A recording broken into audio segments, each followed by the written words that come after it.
పెద్ద సంఘ సభ్యులు, పెద్ద పెద్ద నాయకులు ఉన్నారండి దీని వెనక. ఎందుకంటే ముగ్గురు ఒకటి, త్రియత్వము, ఏకం కలిసి ఉన్నారు అని, త్రియేక దేవుడు అని అంటున్నారండి. కానీ నేను ఒక ప్రశ్న అడుగుతాను. కుటుంబంలో భార్య భర్తలు ఉన్నారండి, వారికి 2 పిల్లలు ఉండొచ్చు, లేదా 3 ఉండొచ్చు, 1 ఉండొచ్చు.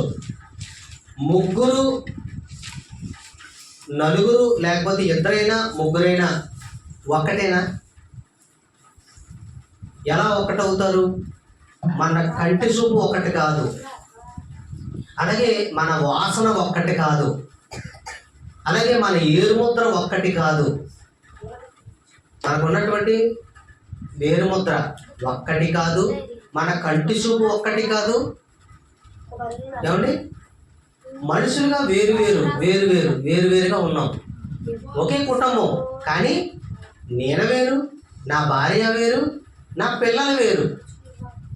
నేను వేరు, నా భార్య వేరు, నా పిల్లలు వేరు. ఎందుకంటే వాళ్ళ ఫింగర్ ప్రింట్ వేరు, నా ఫింగర్ ప్రింట్ వేరు, నా వేరుముద్ర వేరు, వాళ్ళ వేరుముద్ర వేరు. అవునండి? ఒకే కుటుంబంలో ఉన్నా కదా, ఈ 4కి ఒకే ఆధార్ కార్డు ఎవరైనా చెప్తారా? నా ఆధార్ కార్డు నెంబర్ వేరు, నా పిల్లల ఆధార్ కార్డు నెంబర్ వేరు, నా భార్య ఆధార్ కార్డు నెంబర్ వేరు. అలాగే ప్రపంచంలో 850 కోట్లు ప్రపంచ జనాభా ప్రజెంట్. ఇప్పటికీ 850 కోట్లు ప్రపంచ జనాభా అండి. ఇప్పటికీ జీవనం సాగిస్తున్నవారు, మరణించిన వారు ఎంతో మనకు తెలియదు. ఇప్పటికీ ఉన్న ప్రపంచ జనాభా 850 కోట్లండి. ఈ 850 కోట్లు ప్రపంచ జనాభా ఒక్క ఏరుముద్ర ఒకటేనండి? కంటి చూపు ఒకటేనా? తలంపులు కానీ ఆలోచనలు కానీ ఒక్కటి కావండి. కానీ దేవుడు 3 పాత్రలుగా ఈ భూమి మీద రావాల్సిన అవసరం ఏంటండి? ఏమండి? అసలు ఇది ఎందుకు జరిగింది మన మధ్య, అది ఆలోచించాలి. అంటే సంఘంలో చేరుకుంటున్నటువంటి అమాయకులైన ప్రజలు మనమే. అమాయకులుగా ఉన్నాం కదండి మనం. సంఘంలోకి బాప్తిసం తీసుకుని చేర్చబడుతున్నాం మనమంతా. దేవుని రాజ్యం మనం. సంఘం అంటే ఏంటో అనుకోకండి, దేవుని రాజ్యం. మనం దేవుని రాజ్యంలోకి ఒక్కొక్క ఆలయంగా కట్టబడుతున్నాం. ఇలా కట్టబడుతున్నటువంటి రాజ్యంలో నువ్వు ఎలా ఉన్నావు? ఒక వాక్యం చెప్పేవాడు నిజంగా చాలా పర్ఫెక్ట్గా ఉండాలండి. అన్ని విషయాలు తెలియాలి. 66 పుస్తకాల్లో ప్రతి వచనం మీద జ్ఞానం ఉండాలి, ప్రతి ఆలోచన కలిగి ఉండాలి. నా బోధ నాదే, ఆయన బోధ ఆళ్ళదే, ఆయన సంఘంలో వాళ్ళు అలా బోధించుకుంటారు, నేను సంఘంలో ఎలా బోధించుకుంటారు అన్నది కాదు. మనందరికీ శిరస్సు ఎవరు? యేసుక్రీస్తు వారు. పురుషుడికి శిరస్సు ఎవరు? ఏమండి? మనందరికీ శిరస్సు ఎవరు? క్రీస్తు. భార్యకి శిరస్సు ఎవరు? పురుషుడు. ఓకేనా? మనందరికీ శిరస్సు ఎవరు? క్రీస్తు. ఏంటి మనిషిని దేని బట్టి గుర్తిస్తారు చెప్పండి? శిరస్సును బట్టి. తల. ఇదేంట్రా మొండం తీసుకొచ్చారు నా దగ్గరికి, దీని తల ఎదురా అని అడుగుతారు. అవునా కదా? అసలు మనల్ని గుర్తించాలంటే దేన్ని బట్టి? దేన్ని బట్టి గుర్తిస్తారు? ముఖాన్ని బట్టి. ముఖాన్ని బట్టి గుర్తిస్తారు. బాగా ఆలోచించేయండి నా ప్రియమైన తల్లిదండ్రులారా. బయట ఎంతమంది అయితే ఆలోచిస్తున్నారో, వాళ్ళే వాళ్ళ ఆడేదో చెప్పుకుంటాడు కదా అని అనుకోకుండా ఎవరన్నా దేవుని మనసు ఎరగాలని, ఆలోచించాలని ఎవరైనా అనుకోగలిగితే బాగా దృష్టి పెట్టండి నా ప్రియమైన అక్క చెల్లెళ్ళారా. నా అక్క లాంటి వారు ఉన్నారు, చెల్లి లాంటి వారు ఉన్నారు, నా ప్రియమైన తల్లిదండ్రులు ఉన్నారు. మనకి రహస్యాన్ని పాతి పెట్టేశారు, అసత్యాన్ని ప్రకటిస్తున్నారు. ఆలోచిద్దాం, మనం తెలుసుకోవాలి. ఎందుకంటే ఒక కుమార్తెని చదివించాలంటే బోర్డు అడుగుతాం మనం. ఏంటి ఈరోజు మా పాప స్కూల్కి వచ్చిందని మాస్టర్ని అడుగుతాం. ఏంటి బాగా చదువుతుందా లేదా మా పాపని అడుగుతాం. మరి ఈ లోకంలో ఉన్నటువంటి ఈ చదువుకే మనం ఎంత ఆలోచన తీసుకున్నాము అంటే, మరి రాబోచున్నటువంటి ఆ నిత్యమైన లోకానికి చేరాలంటే ఇక్కడ మనం తెలుసుకోవద్దా? ఆలోచించొద్దా? ప్రతి వచనాన్ని జ్ఞానంలో పెట్టుకోవద్దా? అది చెప్పండి యేసుప్రభు గారు. నేనే మార్గం, సత్యం, జీవం. ఇదిగో మీకు నేను స్థలాన్ని సిద్ధపరచడానికి వెళుతున్నాను పిల్లలారా. నేనే మార్గం అన్నాడు, నేనే సత్యం, నేనే జీవం, నేనే మార్గం అన్నాడు. అంటే పరలోకానికి అంతవరకు ఎలాగెలాలో దారి ఎవ్వరికి తెలియదండి. యేసుప్రభు గారు వచ్చేసరికి చాలామంది శాస్త్రులు బోధకులు ఉన్నారండి. ఆ బోధకుల కోసం ఆనాడు యేసుప్రభు గారు ఒక మాట చెప్తున్నాడు మనందరికీ. ఒక మాట చూద్దాం. మత్తయి సువార్త తీయండి పిల్లరా. మత్తయి సువార్త 15వ అధ్యాయం చూడండి పిల్లలారా, జాగ్రత్తగా ఆలోచన చేయండి.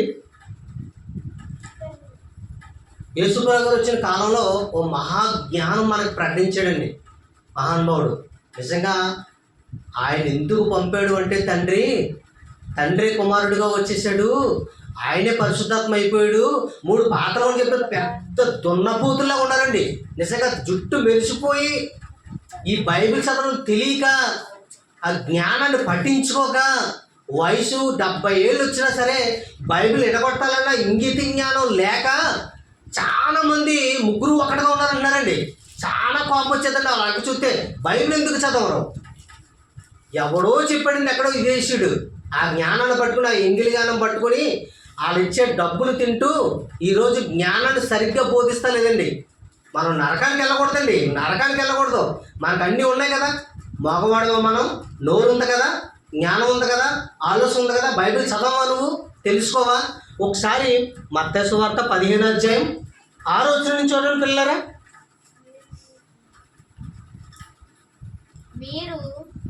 చూడండి నాన్న.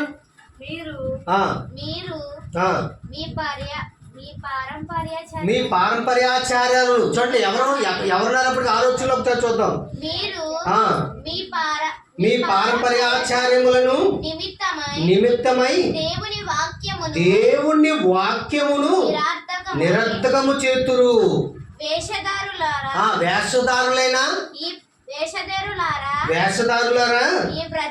ఈ ప్రజలు తమ పెదవులతో నన్ను గణపరులు కానీ వారి హృదయము నాకు దూరంగా ఉంది. అంటే ఎవరు ఈ మాట ఎవరికి చెప్తున్నారు? ఎవరు చెప్తున్నారండి? యేసు ప్రభు గారు.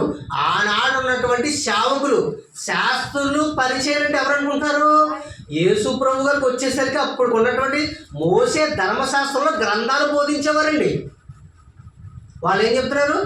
ఆచారాలు ఏమండి, అప్పుడు ఉన్నటువంటి పద్ధతులు. వాళ్ళు ఏమంటారండి యేసుప్రభు గారు? ఆనాటి పాస్టర్లు అండి. ఇప్పుడు మనకి పాస్టర్లు అంటే అర్థం అవుతుంది, శాస్త్రులు పరిచయాలు అంటే అర్థం కాదండి ఈనాడు ఉన్నటువంటి ప్రజలకి. పాస్టర్లు అంటే అప్పుడుకున్న పాస్టర్లు ఏమన్నారు? యాసుదారైన శాస్త్రులారా, దేవుడు వాక్యాన్ని పక్కన పడేశారు.